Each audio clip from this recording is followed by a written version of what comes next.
सत्यला एकादशी का व्रत माघ माह की कृष्ण पक्ष की एकादशी तिथि को रखा जाता है। इस दिन व्रत रखते हैं और भगवान विष्णु की पूजा करते हैं। सत्यला एकादशी के व्रत में तिल का उपयोग महत्वपूर्ण होता है। इस व्रत वाले दिन तिल का दान करने से स्वर्ग की प्राप्ति होती है।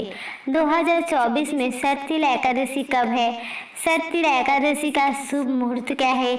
सत्यला एकादशी व्रत का महत्व क्या है? और सत्यला एकादशी का व्रत कथा जानेंगे, तो आइए जानते हैं। सत्यला एकादशी 2024 में कब है? हिंदू कैलेंडर के अनुसार माघ माह के कृष्ण पक्ष की एकादशी तिथि का प्रारंभ 5 फरवरी को शाम को 5:24 पर होना है। ये तिथि 6 फरवरी को शाम 4:07 पर खत्म होगी। उदय तिथि का ध्यान करें तो सत्यला एकादशी का व्रत 6 फरवरी दिन मंगलवार को रखा जाएगा। 6 फरवरी को सत्यला एकादशी का दिन आप ब्रह्म मुहूर्त से स्नान आदि करके पूजा पाठ आरंभ कर सकते हैं।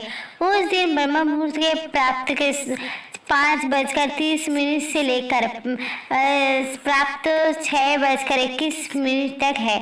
उस दिन का अभिजीत मुहूर्त होगा दोपहर 12:30 से दोपहर 1:15 तक। सुबह 10:02 से लेकर दोपहर को 2:12 तक समय शुभ है। सत्यला एकादशी व्रत के 5 महत्व। पहला, सत्यला एकादशी के दिन पानी में तिल डालकर स्नान करने से सेहत अच्छी रहती है। नंबर 2, माघ माह में जो भी व्यक्ति गंगा स्नान या संगम स्नान करता है उसे सहज ही भगवान विष्णु की कृपा प्राप्त होती है। नंबर 3, सत्यला एकादशी पर जो व्यक्ति जितना तिल दान करता है उतने ही वर्ष स्वर्ग में रहने का सौभाग्य प्राप्त करता है। 4, सत्यला एकादशी का व्रत करने से सभी पापों से मुक्ति मिलता है। 5, भगवान विष्णु की कृपा पाने से व्यक्ति को जीवन के अंत में वैकुंठ में स्थान प्राप्त होता है। सत्यला एकादशी की पूजा विधि का नियम। सत्यला एकादशी के दिन शरीर पर तिल के तेल से मालिश करना, तिल के जल में पान एवं तिल के पकवान का सेवन करना का विधान है। सफेद तिल से बनी चीजों खाने का महत्व अधिक बताया गया है। इस दिन विशेष रूप से हरि विष्णु की पूजा अर्चना की जानी चाहिए। जो लोग व्रत रख रहे हैं वो भगवान विष्णु की पूजा तिल से करें। तिल के बने लड्डू का भोग लगाए। तिलों से निर्मित प्रसादी भक्तों में बांटे। व्रत के दौरान क्रोध, ईर्ष्या आदि जैसे विकारों का त्याग करके फलाहार का सेवन करना चाहिए। साथ ही रात्रि जागरण भी करना चाहिए। इस दिन ब्राह्मण को एक भरा हुआ घड़ा, छतरी, जूतों का जोड़ा, काले तिल और उससे बने व्यंजन वस्त्रादि का दान करना चाहिए। मान्यता है कि इस दिन भगवान विष्णु के विधि विधान के साथ पूजा करने से मोक्ष की द्वार खुलती है। तिल का दान करने से महापुण्य प्राप्त होता है। इस एकादशी व्रत के करने वाले को जन्म जन्म की निरोगता प्राप्त हो जाती है। एकादशी व्रत के दिन कथा का जरूर श्रवण करें। इसके बिना पूजन अधूरी माना जाता है। आइए जानते हैं सत्यला एकादशी व्रत कथा।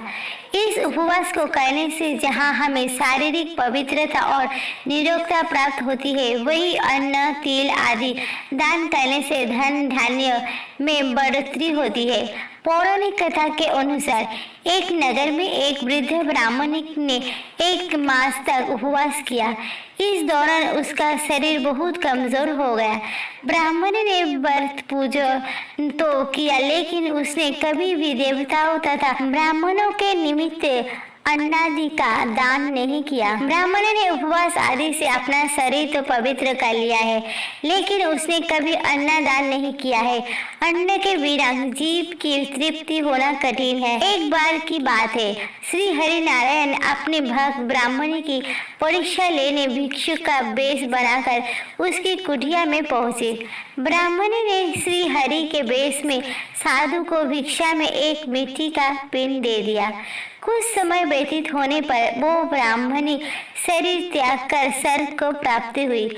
अपने जीवन काल में पूजा पाठ, व्रत, मिट्टी के पिंड के प्रभाव से उसे स्वर्ग में एक आम वृक्ष सहित घर मिला, लेकिन उसने उस घर को अन्न, वस्तु वस्तुओं से खाली पाया। वहाँ अन्न भी नहीं था। तब ब्राह्मण ने विष्णु जी से पूछा कि मैंने अनेक व्रत आदि से आपका पूजन किया है, किंतु फिर भी मेरा घर अन्न वस्तु से रिक्त है, इसका क्या कारण है? श्री हरि ने कहा कि इसका जवाब तुम्हें देवश्रियों देंगे।